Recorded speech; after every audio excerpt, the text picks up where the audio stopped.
Welcome to the SNM network. I'm Colin O'Sell, and I'm still Irish because the Irish never quit drinking. Our top story this week is St. Patrick's Day. And for our viewers out there who celebrated a little bit too much this weekend, our top story this week is St. Patrick's Day. Or as I like to call it, stop pissing on my car, Marco. Because Marco was Irish for a day. It was actually should be Mark. Whatever. Everyone was Irish for a weekend. That's all. Whatever. For historical insight, we turn to Witstream's Scott Bateman, aka Disalmanac, who reports today in 1522, St. Patrick said, "I have had it with these motherfucking snakes on this motherfucking island." Yes, and the motherfucking plains of Ireland have been purged of many a scourge. But for just pennies a day, you can provide much needed help to those still suffering from Colin Farrell. Sorry, Ireland. And in case you didn't hear the news from your favorite fear bunker, one of the world's largest religions selected its new leader by what we can only assume is the longest game of musical chairs ever. Regardless, there's a brand new pope. Same papal flavor, no Nazi aftertaste.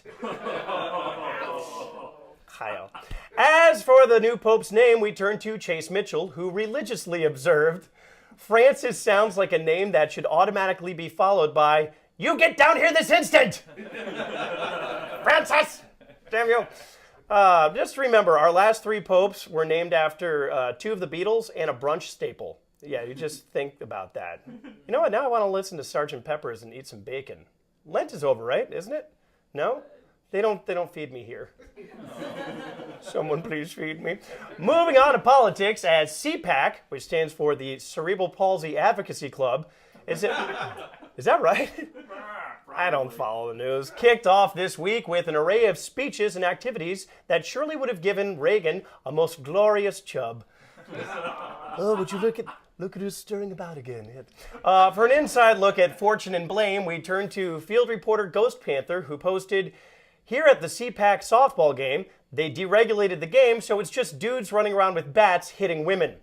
Which is, you should actually just be glad it didn't rain. The alternate activity was transvaginal ultrasound, graded on speed and style. Hey, that's some fine work, Chet. Nice job. Are we filled with Republicans and Irish in here? My God, people are dead. Moving on to entertainment news, where geeks, movie buffs, and audiophiles alike all came together. Not literally, though, because nobody got laid at the event known as South by Southwest. For those confused by the event's name, we turn to, come on, guys, we're doing Chase Mitchell again? Sorry, boss. Boss, wow. Well, in that case, I guess we'll do Chase Mitchell again.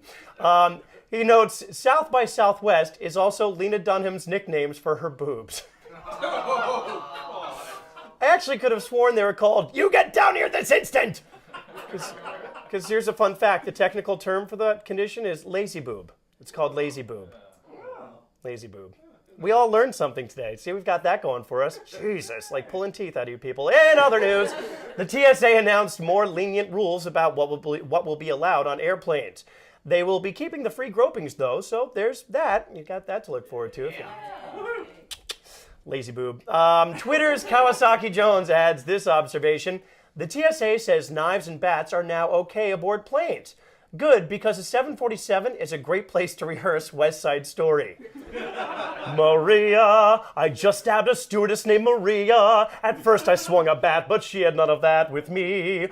Maria, the weapons that I brought with me were totally allowed. The TSA has vowed to me, Maria.